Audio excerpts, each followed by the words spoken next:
നമസ്കാരം. അന്താരാഷ്ട്ര യോഗാ ദിനത്തിലേക്ക് ഏവർക്കും സ്വാഗതം. ഒരു നിമിഷം നമുക്ക് ചെവിയോർക്കാം. Good morning. എല്ലാവരും ഹാപ്പിയല്ലേ? നമുക്ക് ഹെൽത്തി ആയിട്ടിരിക്കണ്ടേ? ഇന്നത്തെ ദിവസത്തിൻ്റെ പ്രത്യേകത എന്താണ്? ജൂൺ 21 അന്താരാഷ്ട്ര യോഗാ ദിനം. യോഗ എന്നത് വെറും ഒരു വ്യായാമമല്ല, നമ്മുടെ മനസ്സിനും ശരീരത്തിനും ഉന്മേഷവും ഊർജവും ആരോഗ്യവും നൽകുന്ന ഒന്നാണ്. ഒരാളെ കാണുമ്പോൾ ചെറുപുഞ്ചിരിയോടെ കൈകൂപ്പി നമസ്കാരം അല്ലെങ്കിൽ നമസ്തേ എന്ന് പറയുന്നതാണ് നമ്മുടെ രീതി. സാമൂഹിക അകലം പാലിച്ചുകൊണ്ട് സ്നേഹവും സന്തോഷവും പ്രകടിപ്പിക്കുവാൻ ഏറ്റവും നല്ല മാർഗമാണിത്. ഭാരതീയ സംസ്കാരത്തിൻ്റെ ഭാഗമായ യോഗയും നമ്മുടെ ദിനചര്യയുടെ ഭാഗമാകണം. രാവിലെ എഴുന്നേറ്റ് പ്രഭാതകൃത്യങ്ങൾ ചെയ്ത് ആഹാരം കഴിച്ച് പഠിക്കുന്നതിനോടൊപ്പം യോഗയും ശീലമാക്കണം. നിത്യേന യോഗ ചെയ്ത് നല്ല ശീലങ്ങളായ ശരിയായ വ്യായാമം, ശരിയായ ആഹാരം, ശരിയായ ശ്വസനം, ശാന്തത, മെഡിറ്റേഷൻ, ശുഭചിന്ത എന്നിവ നമുക്ക് സ്വന്തമാക്കാം. നിങ്ങളുടെ കളിച്ചിരികളില്ലാതെ സ്കൂൾ ഉറങ്ങിക്കിടക്കുകയാണ്. അതിൻ്റെ കാരണവും നമുക്കെല്ലാം അറിയാം. Prevention is better than cure എന്നത് ഓർത്തുകൊണ്ട് യോഗയിലൂടെ രോഗപ്രതിരോധ ശേഷി, ആരോഗ്യം, പേശീബലം, ഊർജം, ഓർമ്മശക്തി, ഏകാഗ്രത, മനഃശാന്തി ഇവയെല്ലാം സ്വന്തമാക്കാം. Yoga for wellbeing. എല്ലാവരുടെയും ശാരീരിക മാനസിക ആരോഗ്യത്തിന് യോഗയും നിമിത്തമാകട്ടെ. ലോക സമസ്ത സുഖിനോ ഭവന്തു. അന്താരാഷ്ട്ര യോഗാ ദിനത്തിന്റെ ഭാഗമായി നമ്മുടെ വിദ്യാലയത്തിൽ നടത്തുന്ന പരിപാടികൾ ആരംഭിക്കുന്നു. പ്രാർത്ഥനാഗാനം ആലപിക്കുന്നത് കുമാരി സാന്ദ്ര എസ് പിള്ളை. യാ കുണ്ടേന്ദു തുഷാര ഹാരധവള യാ ശുഭ്രവസ്ത്രാവൃത യാ വീണാവരദണ്ഡ മണ്ഡിതകരാ യാ ശ്വേതപദ്മാസനാ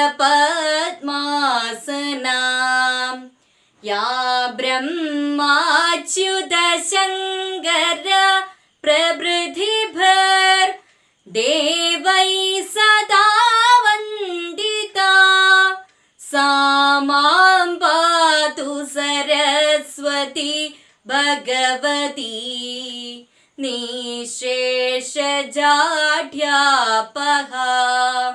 മാനസദസ്സിന് നമസ്കാരം.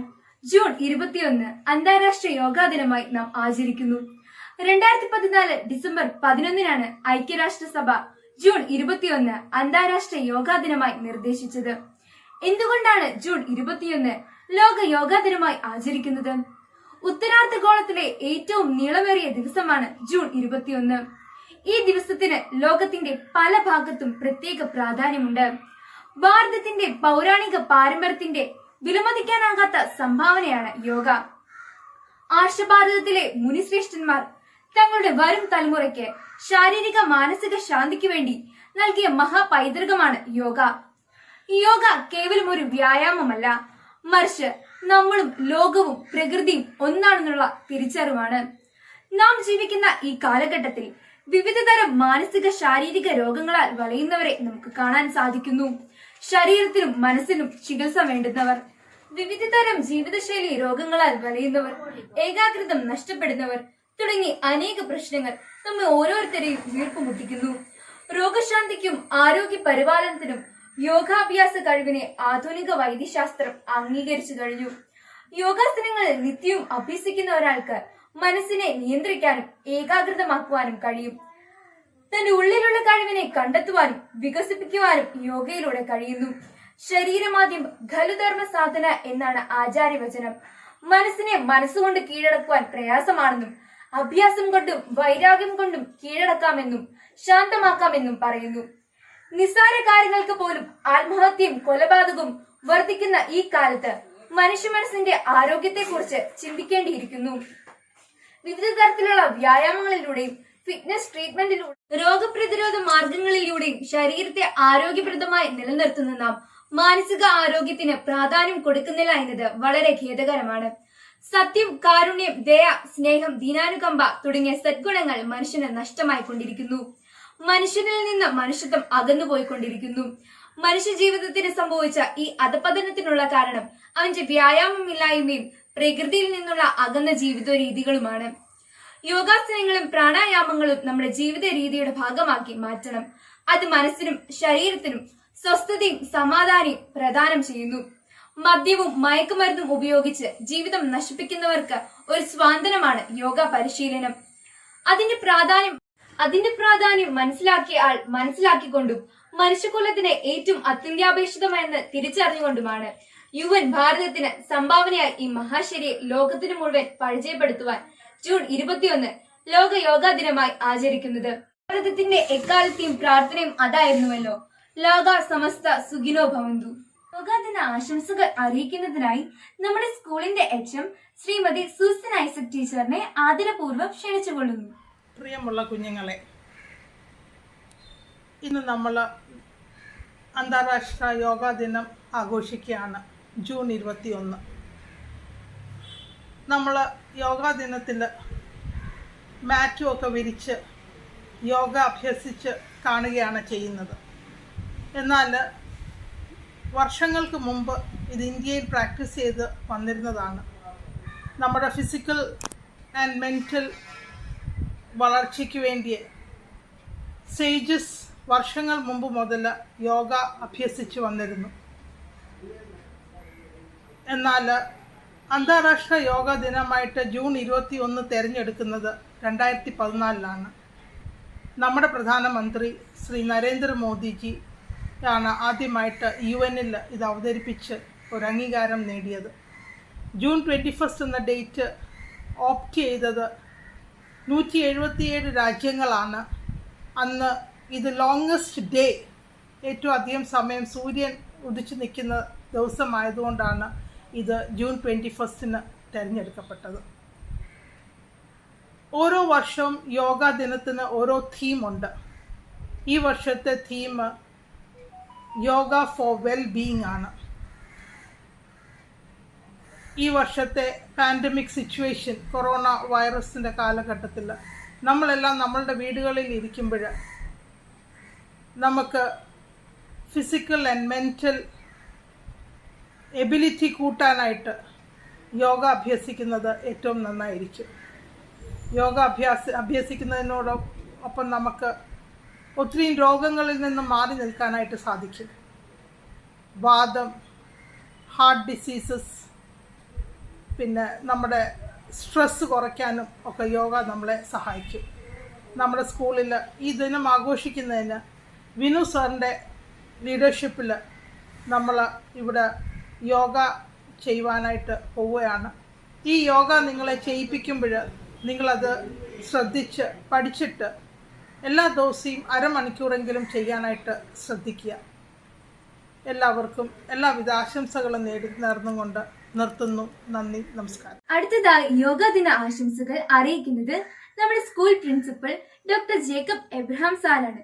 സാറിനെ സ്നേഹപൂർവ്വം ക്ഷണിച്ചുകൊള്ളുന്നു. നമ്മുടെ വിദ്യാലയത്തിന്റെ സമാദരണീയായ headmistress Susan Isaac teacher, പ്രിയപ്പെട്ട സഹപ്രവർത്തകർ, രക്ഷകർത്താക്കൾ, വിദ്യാർത്ഥികളെ, ജൂൺ 21 അന്താരാഷ്ട്ര യോഗാ ദിനം. ഒരു ദശകം മുൻപ് നമുക്ക് അത്ര സുപരിചിതമല്ലാത്ത ഈ പദം ഇന്ന് നമ്മുടെ നിത്യവ്യവഹാര പദങ്ങളിൽ ഒന്നായി സ്ഥാനം പിടിച്ചിരിക്കുന്നു.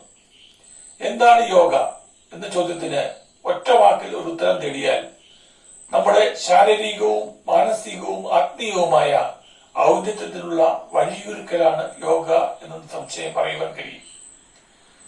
നൂറ്റാണ്ടുകൾക്ക് മുൻപ് മഹർഷിമാരാൽ വിരചിതമായ ഗ്രന്ഥങ്ങളിൽ നിന്നാണ് യോഗയെക്കുറിച്ച് നാം ആദ്യമായി കേൾക്കുന്നത്.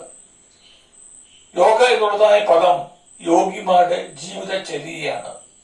യമ എന്ന ഘട്ടത്തിൽ ആരംഭിച്ച് സമാധി എന്ന ഘട്ടത്തിലേക്ക് എത്തിച്ചേരുമ്പോൾ ഒരു വ്യക്തി ശാരീരികവും മാനസികവും ആത്മീയവുമായ ഔന്നത്യത്തിന്റെ പരമപദത്തിൽ എത്തുന്നു എന്നാണ് ഈ പദം കൊണ്ട് നമ്മൾ അർത്ഥമാക്കുന്നത്. ഒരുപക്ഷെ നമ്മുടെയൊക്കെ വ്യക്തിപരമായ ജീവിതം ഒത്തിരിയേറെ സംഘർഷങ്ങൾ നിറഞ്ഞതാണ്. പുതിയ ലോകം, ആധുനിക ലോകം സംഘർഷങ്ങളുടെ ലോകമാണ്. ഈ ലോകത്ത് നമ്മുടെ ജീവിതചര്യകളെ കൃത്യമായി നിർവചിക്കുവാനും പുതുമയുള്ള ജീവിതശൈലി രൂപീകരിക്കുവാനും ഈ യോഗാ ദിനാചരണം ഏറെ പ്രയോജനകരമാണ്. അതുകൊണ്ട് തന്നെ ലോകം ആകമാനം നടക്കുന്ന ഈ യോഗാ ദിനാചരണത്തിന്റെ ഭാഗമായി വെണ്ണിക്കുളം സെന്റ് ബെഹനാൻ സ്കൂളും അതിനോടൊപ്പം ചേരുകയാണ്. ഈ ഒരു പ്രോഗ്രാമിനായി ഏറ്റവും അധികമായി അധ്വാനിച്ച നമ്മുടെ പ്രിയപ്പെട്ട അധ്യാപകൻ ബിനു സാറിനെ പ്രത്യേകം ഞാൻ അഭിനന്ദിക്കുന്നു. എല്ലാവർക്കും യോഗാ ദിന ആശംസകൾ. നന്ദി, നമസ്കാരം. മറ്റം ഗ്രാമപഞ്ചായത്ത് മെമ്പറും നമ്മുടെ സ്കൂളിന്റെ PTA പ്രസിഡന്റുമായിരിക്കുന്ന ശ്രീ ഷിജു പി കുരുവിള അവരുകൾ ഈ അവസരത്തിൽ ആശംസകൾ അറിയിക്കുന്നു. ജൂൺ 21 ലോക യോഗാ ദിനമാണ്. ആധുനിക ലോകത്തിന് ഇന്ത്യ നൽകിയ സംഭാവനയാണ് യോഗ.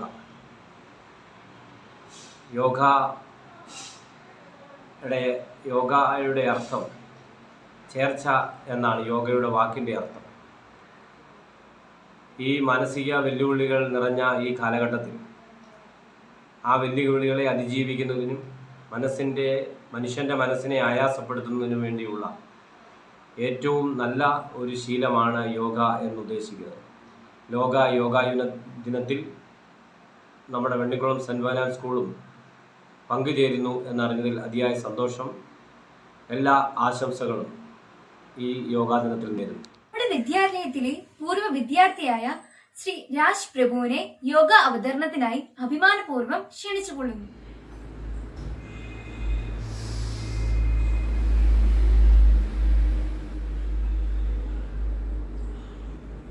നമസ്കാരം. ഇന്റർനാഷണൽ യോഗ ഡേ അനുബന്ധിച്ച് 7th യോഗ ഡേ ആണ് 2021. അനുബന്ധിച്ച് നിങ്ങളുടെ മുമ്പിൽ ഒരു 5 യോഗാസനങ്ങളും 2 പ്രാണായാമങ്ങളും യോഗയെക്കുറിച്ചൊരു ചെറിയ എക്സ്പ്ലനേഷനാണ് ചെയ്യാൻ പോകുന്നത്. ശ്രദ്ധിക്കുക. തുടങ്ങുകയാണ്. ഒന്നാമത് പാദഹസ്താസന. ചെയ്യുന്ന രീതിയാണ് കാണിക്കുന്നത്. കാലുകൾ ഷോൾഡർ ലെങ്ത് വയ്ക്കുക, കൈകൾ മുന്നിൽ. അവിടുന്ന് 2 കൈകൾ ഉയർത്തി ശ്വാസം എടുത്ത് പിന്നിലേക്ക് പോകണം.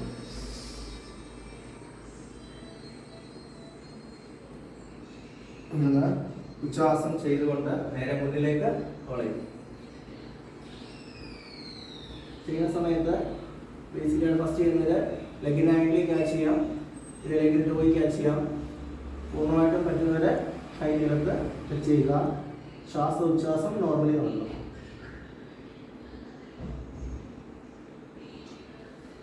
Come back. Hands down. ഒരു യോഗാസനം കഴിഞ്ഞ സമയത്ത് 10 സെക്കൻഡ് റിലാക്സ് ചെയ്യണം. ക്ലാസ് പോലെ എടുക്കുന്നതുകൊണ്ട് റിലാക്സേഷൻ ചെയ്യുന്നില്ല. 10 സെക്കൻഡ് റിലാക്സ് ചെയ്യുക. മൂന്നാമത്തെ ചെയ്ത പാദഹസ്താസനത്തിൻ്റെ ഗുണങ്ങളാണ് പറയുന്നത്. ഇമ്മ്യൂണിറ്റി, അതായത് പ്രതിരോധ ശക്തി. രണ്ടാമത് ബ്ലഡ് സർക്കുലേഷൻ നന്നായിട്ട് നടക്കും. ബ്ലഡ് പ്രഷറിനെ പ്രിവെൻറ്റ് ചെയ്യും. ഹൈപ്പർ ടെൻഷൻ മാറും. മുഖത്തെ പ്രസന്നമാക്കും. നടുവിന് നല്ല അയവ്. ഇത്രയുമാണ് പാദഹസ്താസനത്തിൻ്റെ ഗുണങ്ങൾ. രണ്ടാമത് അർദ്ധകൈ ചക്രാസന. ആദ്യം സമസ്ഥിതിയിലേക്ക് വരും, പിന്നെ കാലുകൾ ചേർത്ത് വെക്കും, കൈകൾ ഇരുവശങ്ങളിൽ. ആദ്യം വലതുവശത്താണ് ചെയ്യുന്നത്. സാവകാശം കൈവശങ്ങളിലേക്ക് കൊണ്ടുവന്ന് ഒന്ന് കൈപ്പത്തി തിരിച്ചു കൊടുക്കും. ഇവിടുന്ന് ശ്വാസം എടുക്കും. ഉച്ഛ്വാസം ചെയ്യുക.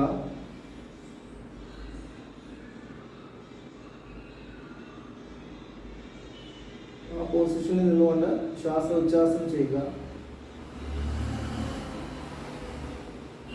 സാവകാശം തിരിച്ചു വരിക. ഈ വശങ്ങളിലേക്ക് ഹാൻഡ് ട്വിസ്റ്റ് ചെയ്യുക. Hands down. ഇതേ പ്രവർത്തനം ഇടതുവശത്തിൽ ചെയ്യണം. സാവകാശം കൈകൾ വശങ്ങളിലേക്ക് കൊണ്ടുവന്ന് ഹാൻഡ് ട്വിസ്റ്റ് ചെയ്യുക. ശ്വാസം എടുക്കുക. ഉച്ഛ്വാസം ചെയ്യുക.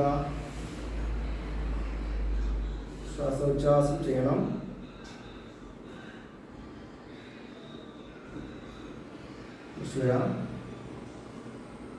സാവകാശം കൈകൾ വശങ്ങളിലേക്ക് ഹാൻഡ് ട്വിസ്റ്റ് ചെയ്യുക. Hands down.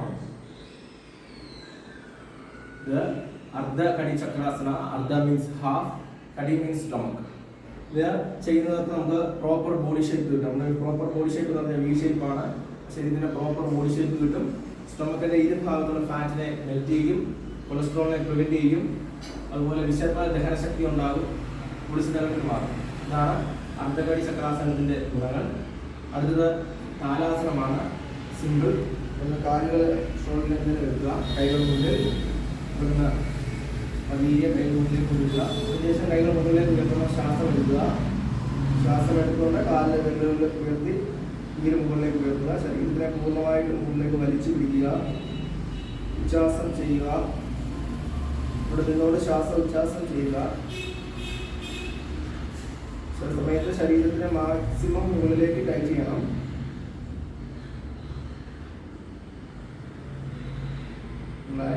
സാവകാശം തിരിച്ചു വരാം. ആദ്യം കാലുകൾ നിലത്തുറപ്പിക്കുക. അതിനുശേഷം സാവകാശം കൈകൾ താഴേക്ക് കൊണ്ടുവരാം. ചെയ്തതിന്റെ പേര് താലാസനമാണ്. ഇതിന്റെ ബെനിഫിറ്റ് എന്ന് പറയുന്നത് നമ്പർ 1, അലസത മടി മാറും, സ്പൈനൽ കോഡിനെ സ്ട്രെച്ച് ചെയ്യും, കൂന് എന്ന് പറയുന്ന അസുഖം ഉണ്ടാകില്ല. അതായത് കൂന് എന്ന് പറഞ്ഞതിന് പ്രിവെന്റ് ചെയ്യും. നട്ടല് വളഞ്ഞു പോകുന്നതാണ് കൂനെന്ന് പറയുന്നത്. സ്പൈനൽ കോഡ് മുന്നോട്ട് വളഞ്ഞ് ശരീരം പൂർണ്ണമായിട്ട് കൂന എന്നുള്ള അവസ്ഥയിലേക്ക് മാറും. അതുണ്ടാകാതിരിക്കാൻ ഈ പോസ് നമ്മളെ സഹായിക്കും. ഈ പോസ്റ്റർ നമ്മളെ സഹായിക്കും. അടുത്തത് ഉഷ്ട്രാസനമാണ്.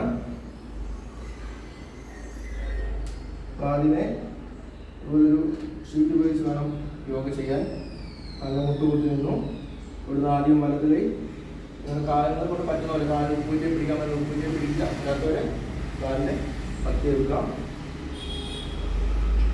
പൊസിഷൻ നിന്നുകൊണ്ട് ശ്വാസം എടുക്കണം. സമയത്ത് നട്ടലിന്റെ ഭാഗം മുന്നോട്ട് പ്രസ് ചെയ്ത് കൊടുക്കണം. ഈ പൊസിഷനിൽ നിന്നുകൊണ്ട് ഉച്ഛ്വാസം ചെയ്യുക. ഉച്ഛ്വാസം ചെയ്യണം.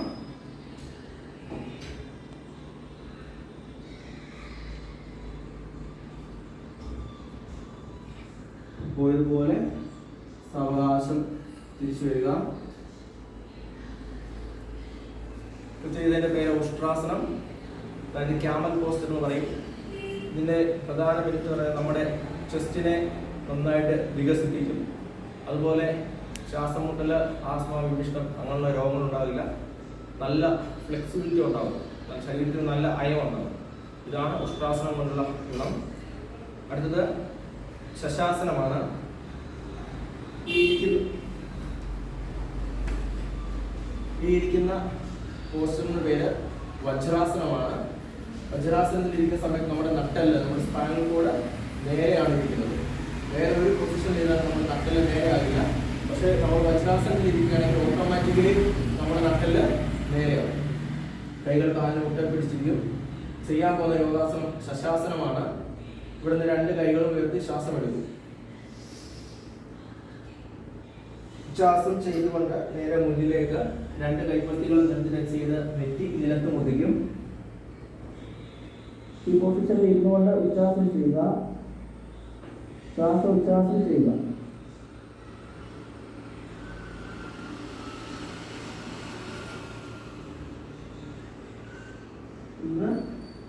ഇതുപോലെ തിരിച്ചു വരിക. കൈകൾ മുകളിലേക്ക് ഉയർത്തി ഒരു സാവകാശം കൈകൾ ഹാൻഡ്സ് ഡൗൺ.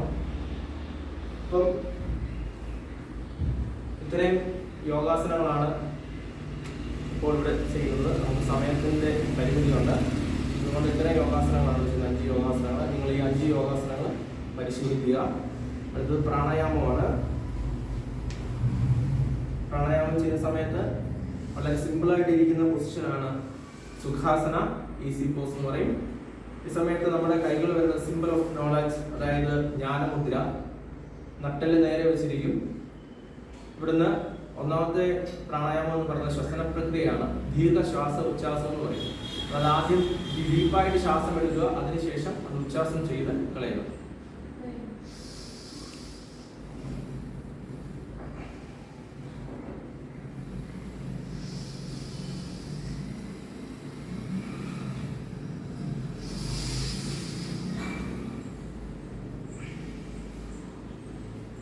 രണ്ടാമത് പ്രാണായാമം.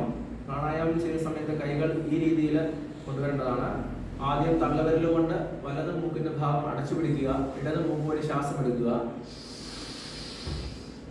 മോതിരവിരൽ കൊണ്ട് നടച്ച് തള്ളവിരൽ ഓപ്പൺ ചെയ്ത് കൊടുത്ത് അതിൽ ഉച്ഛ്വാസം ചെയ്യുക. വീണ്ടും അതുവഴി തന്നെ ശ്വാസം എടുക്കുക. തള്ളവിരൽ കൊണ്ട് നടച്ച് മോതിരവിരൽ തുറന്ന് ഉച്ഛ്വാസം ചെയ്യുക. ഇങ്ങനെ ചെയ്യുന്ന സമയത്താണ് ഒരു നാഡീശുദ്ധി പൂർണ്ണമാവുന്നത്. ഈ പ്രാണായാമത്തിന്റെ പേര് നാഡീശുദ്ധി എന്നാണ്. ഇത് നമ്മൾ 2 വശങ്ങളിലും പൂർണ്ണമായിട്ട് ചെയ്യുമ്പോൾ ഒരു നാഡീശുദ്ധിയാകും. ഒരു തവണ ചെയ്ത് കാണിക്കാം.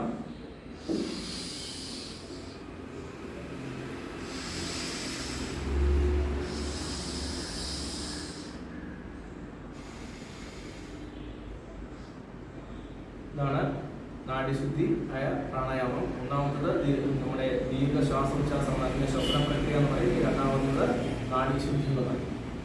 അടുത്ത യോഗയെക്കുറിച്ച് ഒന്ന് ഞാൻ ചെറുതായിട്ട് എക്സ്പ്ലെയിൻ ചെയ്യാം. യോഗ എന്നല്ല പറയുന്നത് യോഗം എന്നാണ്. ഈ യോഗം എന്ന് പറയുന്ന വാക്ക് സംസ്കൃതത്തിലെ യുജ് എന്ന് പറയുന്ന പദത്തിൽ നിന്നും രൂപം കൊണ്ടതാണ്. യോഗം എന്ന് പറഞ്ഞാൽ നമ്മൾ മലയാളത്തിലേക്ക് നമ്മൾ കൺവേർട്ട് ചെയ്യുന്ന സമയത്ത് ഐക്യം, ഒത്തൊരുമ എന്ന് പറയും. ഇംഗ്ലീഷിൽ യൂണിറ്റ്. എന്താണ് യോഗം? യോഗം എന്നുള്ള പേര് വരാനുള്ള കാരണം വളരെ സിമ്പിൾ ആയിട്ട് പറയുകയാണെങ്കിൽ yoga is the union of mind and body with God. അതാണ് ഇംഗ്ലീഷിൽ യോഗയുടെ ഡെഫിനിഷൻ പറയുന്നത്. Yoga is the union of mind and body with God. അതായത് യോഗം എന്ന് പറയുന്നത് ശരീരവും മനസ്സും ഒന്നിക്കുന്ന സമയത്ത് ഈശ്വരനെ കാണാൻ സാധിക്കും, അല്ലെങ്കിൽ ഈശ്വരനിലേക്ക് എത്തിച്ചേരാൻ സാധിക്കും. അതാണ് യോഗം എന്നാണ് ഇംഗ്ലീഷിൽ പറഞ്ഞ ഡെഫിനേഷൻ. അപ്പം തന്നെയാണ് yoga is the union of mind and body with God. യോഗം അതായത് യൂണിറ്റി, അതായത് രണ്ടും കൂടെയുള്ള ഒരു യൂണിറ്റി. മനസ്സ് സെപ്പറേറ്റ് ആണ്, ശരീരവും സെപ്പറേറ്റ് ആണ്. ഇവ രണ്ടും കൂടെ ഒന്നിച്ചാൽ മാത്രമേ എന്തോയുള്ളൂ, നമുക്കൊരു പൂർണ്ണതയിൽ എത്താൻ സാധിക്കുള്ളൂ. ഒരു ഉദാഹരണം പറഞ്ഞാൽ, ഇപ്പോൾ നമ്മളൊരു ലോങ് ജമ്പ് ചെയ്യാൻ വേണ്ടി നമ്മുടെ ശരീരം പറഞ്ഞു ഞാൻ ഓടിക്കോളാം എന്ന് പറഞ്ഞു, പക്ഷെ മനസ്സ് പറഞ്ഞു ഞാൻ ചാടില്ലെന്ന്. ആ സമയത്ത് ഓടി അവിടെ വരെ ചില സമയത്ത് ജമ്പ് ചെയ്യാൻ പറ്റിയില്ല. കാരണം മനസ്സ് കൂടെ ഇല്ല. മനസ്സ് കൂടെ ഉണ്ടെങ്കിൽ അവിടെ ജമ്പ് ചെയ്യാൻ പറ്റത്തുള്ളൂ. അപ്പം മനസ്സും ശരീരവും ഒന്നിച്ചാൽ മാത്രമേ നമുക്ക് വലിയ വലിയ ഹാർഡ് വർക്കുകൾ ചെയ്യാൻ സാധിക്കുള്ളൂ. ഇല്ലെങ്കിൽ ഒന്നും ചെയ്യാൻ പറ്റില്ല. ഇത് രണ്ടാണെങ്കിൽ ഒരിക്കലും ചെയ്യാൻ പറ്റില്ല. അപ്പം ഇത് രണ്ടും ഒന്നിച്ച് വേണം. അതാണ് ഈ യോഗം എന്ന് പറയുന്നത്. ഈ യോഗം എന്ന് പറയുന്നത് 10,000 വർഷങ്ങൾക്ക് മുമ്പേ ഉണ്ട്. അത് ആദിയോഗി എന്ന് പറയുന്നത് ശിവനാണ്. അതിനുശേഷം BC 200 പതഞ്ജലി മഹർഷി ഈ യോഗ എന്ന് പറയുന്ന സംവിധാനത്തെ, അതായത് ഈ യോഗം എന്ന് പറയുന്ന സംവിധാനത്തെ എല്ലാവർക്കും ചെയ്യാൻ പറ്റുന്ന സിസ്റ്റത്തിലേക്ക് മാറ്റി. അതാണ് അഷ്ടാംഗ യോഗ. ഈ അഷ്ടാംഗ യോഗ ഫോം ആയത് BC 200 അഷ്ടാംഗ യോഗയുടെ പ്രത്യേകത 8 വയസ്സ് മുതൽ മുതിർന്ന എത്ര പ്രായമുള്ളവർക്ക് വരെ വേണമെങ്കിലും ചെയ്യാം. അതാണ് അഷ്ടാംഗ യോഗയുടെ പ്രത്യേകത. എല്ലാവർക്കും ചെയ്യാവുന്ന സിസ്റ്റമാണ് അഷ്ടാംഗ യോഗ. ഇതിൻ്റെ അകത്ത് 8 കാര്യങ്ങൾ, അഷ്ടം എന്ന് പറഞ്ഞാൽ 8 കാര്യങ്ങളാണ്. യമ, നിയമ, ആസന, പ്രാണായാമ, പ്രത്യാഹാര, ധരണ, ധ്യാന, സമാധി. ഈ 8 കാര്യങ്ങളും കൂടി ചേരുന്നതാണ് അഷ്ടാംഗ യോഗ.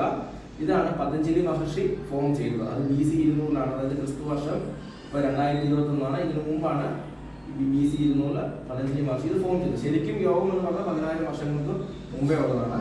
പക്ഷെ ഇപ്പൊ നമ്മൾ എല്ലാവരും ഫോളോ ചെയ്യുന്ന അഷ്ടാംഗ യോഗയാണ്. ഇതിനകത്ത് യോഗം എന്ന് പറയുന്നതിന് മലയാളത്തിൽ പറയുന്ന ഡെഫിനിഷൻ പറയുന്നത് യോഗം എന്ന് പറഞ്ഞാൽ സ്ഥിരം, സുഖം, ആസനം. അതായത് സ്ഥിരമായിട്ട് സുഖമായിട്ട് ചെയ്യാൻ പറ്റുന്നതാണ് യോഗാസനം. നമുക്ക് ദിവസവും, അതായത് നിത്യേന നിയമേന നമുക്ക് ദിവസവും ചെയ്യാൻ പറ്റുന്നതാണ് എന്ത് യോഗാസനം. ഇത് ഹാർഡ് വർക്കിൽ, അതായത് ഒത്തിരി ബലം കൊടുത്തോ അല്ലെങ്കിൽ ഒത്തിരി ഫോഴ്സ് കൊടുത്തോ ചെയ്യുന്നതല്ല യോഗാസനം. വളരെ ശാന്തമായിട്ട് സമാധാനത്തോടെ ഇരുന്ന് നല്ല പീസ് ഉള്ള സ്ഥലത്ത് ഇരുന്ന് ചെയ്യുന്നതാണ് എന്ത് യോഗ. നമുക്ക് പീസ് ലഭിക്കുന്നതും യോഗയിൽ കൂടെയാണ്. നമ്മുടെ മെഡിറ്റേഷൻ നമ്മുടെ ഭാഗമാണ് എന്താ മെഡിറ്റേഷൻ, അതായത് ധ്യാനത്തിലൂടെ നമുക്ക് എന്ത് ലഭിക്കും, നല്ല പീസ് ലഭിക്കും. അപ്പം നല്ല പീസ് എടുത്ത് വേണം എന്ത് ചെയ്യാൻ, യോഗ ചെയ്യാൻ ശ്രമിക്കേണ്ടത്. ഇതുപോലെ ഒരു ആദ്യം മാറ്റി വിരിക്കണം. അതിൻ്റെ മുകളിൽ വേണം നമ്മൾ യോഗം ചെയ്യാൻ. അപ്പം സ്ഥിരം, സുഖം, ആസനം, അതായത് സ്ഥിരമായിട്ട് സുഖമായിട്ട് ചെയ്യാൻ പറ്റുന്നതാണ് യോഗാസനം. അതുപോലെ തന്നെ വേറൊരു ഡെഫിനിഷനാണ് സ്ഥൈലമാരോഗ്യം, അംഗലാവണ്യം. സ്ഥൈലമാരോഗ്യം, അംഗലാവണ്യം എന്ന് പറഞ്ഞാൽ സ്ഥിരമായി യോഗ ചെയ്യുന്ന ഒരാളുടെ അംഗം എന്താണ്, തേജസ് ഉള്ളതായി മാറും. അംഗം എന്ന് പറഞ്ഞാൽ ശരീരം, ലാവണ്യം എന്ന് പറഞ്ഞാൽ തേജസ്. അതായത് സ്ഥൈലമാരോഗ്യം, അംഗലാവണ്യം. സ്ഥിരമായി യോഗ ചെയ്യുന്ന ഒരാൾക്ക് നല്ല ആരോഗ്യം ഉണ്ടാകും, അയാളുടെ ശരീരത്തിന് നല്ല ആരോഗ്യം ഉണ്ടാകും, നല്ല തേജസ്സും ഉണ്ടാകും. ഇതാണ് യോഗം എന്ന് പറയുന്നത്. ശരിക്കും അതിൻ്റെ ഡെഫിനേഷൻ ഇതാണ്. അപ്പൊ നമ്മൾ യോഗ ചെയ്യുന്ന സമയത്ത് നമ്മുടെ ശരീരത്തിന് കൂടുതൽ ഇമ്മ്യൂണിറ്റി പവർ ലഭിക്കും. ഇമ്മ്യൂണിറ്റി പവർ ലഭിക്കുന്ന സമയത്ത് കൂടുതൽ പ്രതിരോധ ശക്തി, ഇമ്മ്യൂണിറ്റി എന്ന് പറഞ്ഞാൽ പ്രതിരോധ ശക്തിയാണ്. പ്രതിരോധ ശക്തി ലഭിക്കുന്ന ഒരാൾക്ക് നല്ല ആരോഗ്യമുള്ള ശരീരം, അത് കരുത്തുള്ള ശരീരമാണ്. ആ ശരീരത്തിലേക്ക് യാതൊരു രോഗങ്ങളോ ഒന്നും വരില്ല. ഉദാഹരണം പറഞ്ഞു കഴിഞ്ഞാൽ കൊറോണ വൈറസ് ഇമ്മ്യൂണിറ്റി കുറവുള്ളവരെയാണ് പെട്ടെന്ന് കയറി അറ്റാക്ക് ചെയ്യുന്നത്. അതുപോലെ വേറെ എന്തെങ്കിലും ഡിസീസ് ഉണ്ടെങ്കിൽ, അതായത് വേറെ എന്തെങ്കിലും രോഗങ്ങളുണ്ടെങ്കിൽ അതിലേക്ക് കയറി പിടിച്ച് അവർ മരണപ്പെടുകയാണ്. അതേസമയത്ത് നന്നായിട്ട് എക്സസൈസ് ഒക്കെ ചെയ്ത് നല്ല ഹാർഡ് വർക്ക് ചെയ്ത് നന്നായിട്ടിരിക്കുന്ന നല്ല ആരോഗ്യമുള്ള ശരീരമുള്ളവർക്ക് അതൊരു പനി പോലെ വന്ന് പോകത്തുള്ളൂ. അവരുടെ ശരീരത്തിന് യാതൊന്നും സംഭവിക്കുന്നില്ല. ഇമ്മ്യൂണിറ്റി ആർക്കാണോ ഇല്ലാത്തത് അവർക്ക് ഈ വൈറസ് എന്താണ് അവരുടെ മരണത്തിലേക്ക് വരെ എത്തിക്കുന്നത്. അപ്പം നമ്മൾ നടന്നിട്ട് നല്ല രീതിയിൽ നമ്മൾ നല്ല ഭക്ഷണവും കഴിച്ച് നല്ല രീതിയിൽ എക്സസൈസും ചെയ്തിരിക്കുകയാണെങ്കിൽ നമുക്ക് ഒരു 90% അല്ലെങ്കിൽ 99% രോഗങ്ങളിൽ നിന്നും രക്ഷപ്പെടാൻ സാധിക്കും. ഇപ്പോൾ ഹോസ്പിറ്റലിൽ പോയി കഴിഞ്ഞാൽ തന്നെ ഡോക്ടർമാർ ആദ്യം പറയുന്നതാണ് നിങ്ങൾ മെഡിസിനൊപ്പം യോഗയും ചെയ്യണമെന്നാണ് പറയുന്നത്. കാരണം എന്തുകൊണ്ടാണ്? നമ്മുടെ മെഡിസിൻ കൊണ്ട് മാത്രം നമ്മുടെ ശരീരത്തിനെ സംരക്ഷിക്കാൻ സാധിക്കില്ല. അതായത് ഒരു മെഡിസിൻ നമ്മുടെ ശരീരത്തിൽ പിടിക്കണമെങ്കിൽ തന്നെ ഇമ്മ്യൂണിറ്റി വേണം. അതായത് പ്രതിരോധ ശക്തി ഉണ്ടെങ്കിൽ മാത്രമേ ഒരു ആന്റിബയോട്ടിക് നമ്മുടെ ശരീരത്തിലേക്ക് എത്തുള്ളൂ. ഇല്ലെങ്കിൽ ആന്റിബയോട്ടിക് നമ്മുടെ ശരീരത്തിലേക്ക് വലിക്കത്തില്ല. അപ്പം ഇമ്മ്യൂണിറ്റി മസ്റ്റാണ്. ആ ഇമ്മ്യൂണിറ്റി ലഭിക്കണമെങ്കിൽ നമ്മുടെ ഭക്ഷണ ക്രമീകരണം കറക്റ്റ് ആയിരിക്കണം. അതുപോലെ നമ്മുടെ എക്സസൈസ്, ശരീരത്തിന് വേണ്ട യോഗാസനങ്ങൾ അല്ലെങ്കിൽ വേറെ എന്ത് എക്സസൈസ് വേണമെങ്കിലും നമ്മൾ കൃത്യമായിട്ട് കൊടുക്കണം. നമ്മുടെ രോഗങ്ങൾ എന്ന് പറയുന്നത് നമ്മുടെ ജീവിതശൈലിയാണ്. നമ്മുടെ ജീവിതശൈലിയാണ് നമ്മൾ ആദ്യം മാറ്റുന്നത്. നമ്മുടെ ഭക്ഷണ ക്രമീകരണം മാറ്റണം. നമ്മൾ കൂടുതൽ വെജിറ്റേറിയൻ കഴിക്കാൻ ശ്രമിക്കണം. അതുപോലെ ആ വെജിറ്റേറിയൻ അതായത് ഭക്ഷണം കൃത്യസമയത്ത് രാവിലെ ബ്രേക്ക്ഫാസ്റ്റ് കഴിക്കുന്ന സമയം ഉച്ചയ്ക്കത്തിൽ ലഞ്ച് സ്കിപ്പ് ചെയ്യാൻ പാടില്ല. മോർണിംഗ് ബ്രേക്ക്ഫാസ്റ്റും ഉച്ചയ്ക്കത്തിൽ ലഞ്ചും ഒരു കാരണവശാലും സ്കിപ്പ് ചെയ്യാൻ പാടില്ല. ഡിന്നർ സ്കിപ്പ് ചെയ്താലും പ്രശ്നമില്ല. രാവിലത്തെ ഉച്ചയ്ക്കത്തെ ഭക്ഷണം കൃത്യമായിട്ട് കഴിക്കണം. അതുപോലെ നന്നായിട്ട് വെള്ളം കുടിക്കണം. അതുപോലെ എക്സസൈസ് ചെയ്യണം. അതായത് എന്തെങ്കിലും സ്പോർട്സ് ആക്ടിവിറ്റീസ് നിങ്ങൾക്ക് എന്താണോ ചെയ്യാൻ പറ്റുന്നത് അത് ചെയ്യുക. ശരീരത്തിന് എപ്പോഴും എക്സസൈസ് കൊണ്ട് നമ്മുടെ ശരീരം ഉയർത്തണം. ഏറ്റവും ഇമ്പോർട്ടൻ്റ് ആയിട്ട് ചെയ്യാൻ പറ്റുന്നതാണ് യോഗ. യോഗ ചെയ്യുന്ന സമയത്ത് ശരീരത്തിന് ഗുണമുണ്ട്, നമ്മുടെ ലങ്സിന് ഗുണമുണ്ട്, നമ്മുടെ മൈൻഡിന് ഫ്രഷ്നെസ് കിട്ടും. അതായത് ബ്രീത്തിങ് എക്സസൈസ് ചെയ്യാം, അതുപോലെ ഫിസിക്കൽ എക്സസൈസ് ചെയ്യാം, അതുപോലെ മെഡിറ്റേഷൻ ചെയ്യാം. ഇത്രയും കാര്യങ്ങൾ ചെയ്യുന്ന സമയത്ത് നമുക്ക് ഒത്തിരി ഗുണങ്ങൾ ലഭിക്കും. അതുകൊണ്ട് നമ്മൾ 2021 7th യോഗ ഡേ ആണ്. ഈ യോഗ ഡേ മാത്രം യോഗ ചെയ്യാതെ നമ്മൾ ദിവസവും യോഗ പരിശീലിക്കാൻ ശ്രമിക്കണം എന്ന് പറഞ്ഞുകൊണ്ട് എൻ്റെ വാക്കുകൾ നടത്തുന്നു. ഇതിന് അവസരം തന്ന സൽമാൻ ആർട്സ് സ്കൂൾ മാനേജ്മെന്റിനും ടീംസാണ് നന്ദി അറിയിച്ചുകൊള്ളുന്നു. അന്താരാഷ്ട്ര യോഗാ ദിനവുമായി ബന്ധപ്പെട്ട് നമ്മുടെ വിദ്യാലയത്തിലെ എല്ലാ ക്ലാസ്സുകളിൽ നിന്നും വിദ്യാർത്ഥികൾ യോഗ അവതരിപ്പിച്ച് ക്ലാസ് അധ്യാപകർക്ക് അയച്ചു കൊടുക്കുകയുണ്ടായി. അവയിൽ തിരഞ്ഞെടുക്കപ്പെട്ടവ ഉൾക്കൊള്ളിച്ചുകൊണ്ട് ഒരു വീഡിയോ നമുക്കൊന്ന് കണ്ടു നോക്കാം.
യോഗാ ദിന പരിപാടിക്ക് കൃതജ്ഞത അർപ്പിക്കുന്നതിനായി സ്റ്റാഫ് സെക്രട്ടറി കൂടിയായിരിക്കുന്ന ശ്രീ മനോജ് പി ചെറിയൻ സാറിനെ സ്നേഹപൂർവ്വം ക്ഷണിച്ചുകൊള്ളുന്നു.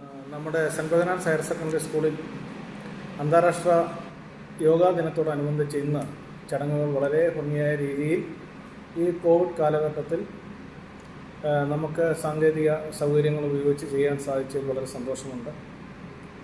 ഈ യോഗാ ദിന ആചരണത്തിന് ആശംസകൾ അർപ്പിച്ചുകൊണ്ട് സംസാരിച്ചത് ബഹുമാനപ്പെട്ട head mistress Shrimati Susanna Isaac teacher, നമ്മുടെ പ്രിയങ്കരനായ principal doctor Jacob Abraham sir, അതുപോലെ തന്നെ ഈ വിദ്യാലയത്തിൻ്റെ എല്ലാ പ്രവർത്തനങ്ങളിലും നമ്മളോടൊപ്പം നിൽക്കുന്ന ബഹുമാന്യനായ PTA പ്രസിഡന്റ് ശ്രീ ഷിജു കുരുള അവറുകൾ, ഇവർ 3 പേരോടുമുള്ള സ്കൂളിൻ്റെയും എല്ലാവരുടെയും നാമത്തിലുള്ള നന്ദിയും സ്നേഹവും ഈ അവസരത്തിൽ അറിയിക്കുകയാണ്. ഇന്ന് യോഗാ ദിനത്തിൽ മുഖ്യമായി യോഗ അവതരണം നടത്തിയത് ഈ സ്കൂളിൻ്റെ അഭ്യുദയകാംക്ഷിയും ഈ സ്കൂളിൻ്റെ അഭിമാനവുമായ രാജ് പ്രഭുവാണ്. വളരെ ഭംഗിയായ രീതിയിൽ ഈ യോഗയുമായി ബന്ധപ്പെട്ട പ്രവർത്തനങ്ങൾ അദ്ദേഹം ഇവിടെ അവതരിപ്പിക്കുകയുണ്ടായി. കഴിഞ്ഞ തവണയും ഈ സ്കൂളിൽ ഇവിടെ വന്ന് കോവിഡ് കാലഘട്ടത്തിന് മുമ്പുള്ള അവസരത്തിൽ വളരെ ഭംഗിയായി ഈ ഓപ്പൺ ഓഡിറ്റോറിയത്തിൽ വിദ്യാർത്ഥികളെ അണിനിരത്തിക്കൊണ്ട് യോഗ ചെയ്യുന്നതിന് അദ്ദേഹം മുൻകൈ എടുക്കുകയുണ്ടായി. ആ വിവരവും ഈ സമയത്ത് വളരെ നന്ദിയോടെ ഓർക്കുന്നു. ഈ അവസരത്തിലും അദ്ദേഹം ഇവിടെ വന്ന് അല്ലെങ്കിൽ ഈ പരിപാടിയിൽ പങ്കെടുത്തുകൊണ്ട് മുഖ്യമായ ഒരു അവതരണം നടത്തിയ ശ്രീ രാജ് പ്രഭുവിനോടുള്ള സ്നേഹവും സന്തോഷവും സെൻറ് ബെർണാർഡ്സിന് വേണ്ടി അറിയിക്കുകയാണ്. അതോടൊപ്പം തന്നെ ഒരുവിധപ്പെട്ട എല്ലാ ക്ലാസ്സുകളിൽ നിന്നും കുട്ടികൾ വളരെ ആവേശത്തോടു കൂടി ഈ പരിപാടികൾ ഏറ്റെടുക്കുകയുണ്ടായി. അവരുടെ ക്ലാസ് ടീച്ചേഴ്സിന് അവരെ കൊണ്ടാകുന്ന രീതിയിലുള്ള യോഗ അതിൻ്റെ വീഡിയോ എടുത്ത് ക്ലാസ് ടീച്ചർക്ക് അയക്കുകയുണ്ടായി. അതിൽ നിന്നും തിരഞ്ഞെടുക്കപ്പെട്ട, അപ്പോൾ ഒരു കുട്ടിയെപ്പോലും ഞങ്ങൾ കുറച്ച് കാണുന്നില്ല, അതിൽ നിന്നും തിരഞ്ഞെടുക്കപ്പെട്ട കുട്ടികളുടെ പ്രോഗ്രാമാണ് അല്ലെങ്കിൽ ആ അവതരണമാണ് ഇവിടെ നടത്തിയത്. എന്നാലും ബഹുഭൂരിപക്ഷം കുട്ടികളും അതിൽ ആവേശം ഉൾക്കൊണ്ടുകൊണ്ട് പങ്കെടുത്തിരുന്നു. അപ്പോൾ ഇതിൽ പങ്കെടുത്തവരും അതിലേക്ക് അയച്ചു കൊടുത്തതുമായ മുഴുവൻ വിദ്യാർത്ഥികളോടുമുള്ള സ്നേഹമാണ്, നന്ദി പറയേണ്ട കാര്യമില്ല. സ്കൂളിൻ്റെ സ്നേഹം ഈ അവസരത്തിൽ ആ കുഞ്ഞുങ്ങളോട് അറിയിക്കുകയാണ്. അതുപോലെ ഈ പരിപാടി കോമ്പയർ ചെയ്ത് അല്ലെങ്കിൽ ഈ പരിപാടി ഈ പ്രോഗ്രാം ഭംഗിയാക്കുന്നതിന് പിന്തുണ നൽകിയ ചില വിദ്യാർത്ഥികളുണ്ട്. ആ വിദ്യാർത്ഥികൾ ഇവിടെ അവതരണം നടത്തിയ അൽക്ക എന്ന കുട്ടിയെ ഈ അവസരത്തിൽ വളരെ സ്നേഹത്തോടെ സ്മരിക്കുന്നു. അതുപോലെ തന്നെ പ്രാർത്ഥനാ ഗാനം ആലപിച്ച സാന്ദ്രയെ പ്രത്യേകം ഓർക്കുന്നു. അതുപോലെ തന്നെ ഇവിടുത്തെ മുഴുവൻ അധ്യാപകരുടെയും പ്രിൻസിപ്പൽ HM എന്ന മുഴുവൻ പേരുടെയും ഒരു പിന്തുണ ഈ പരിപാടിക്കുണ്ടായിരുന്നു. ഈ പരിപാടി തുടക്കം മുതൽ ഇത് ഏറ്റെടുത്തുകൊണ്ട് വളരെ ഭംഗിയായ രീതിയിൽ അനുദിനം ആലോചിച്ച് ഇത് ഭംഗിയായ രീതിയിൽ പൂർത്തീകരിക്കുന്നതിന് മുൻകൈ എടുത്തത് ശ്രീ വിനോദ് തോമസ് സാറാണ്. അദ്ദേഹത്തോടൊപ്പം വളരെ സജീവമായി പിന്തുണ കൊടുത്ത 2 അധ്യാപകരായിരുന്നു ശ്രീ ഡനീഷ് P. ജോൺ സാറും രേണു അധികാരി ടീച്ചറും. അവരടക്കമുള്ള മുഴുവൻ സെൻറ് ബെർണാർഡ്സിലെ അധ്യാപകരോടും വിദ്യാർത്ഥികളോടും സ്നേഹം ഒരിക്കൽ കൂടി ഹൃദയത്തിൻ്റെ ഭാഷയിൽ അറിയിച്ചുകൊണ്ട് എല്ലാവർക്കും നന്ദി പറഞ്ഞുകൊണ്ട് എൻ്റെ വാക്കുകൾ അവസാനിപ്പിക്കുന്നു.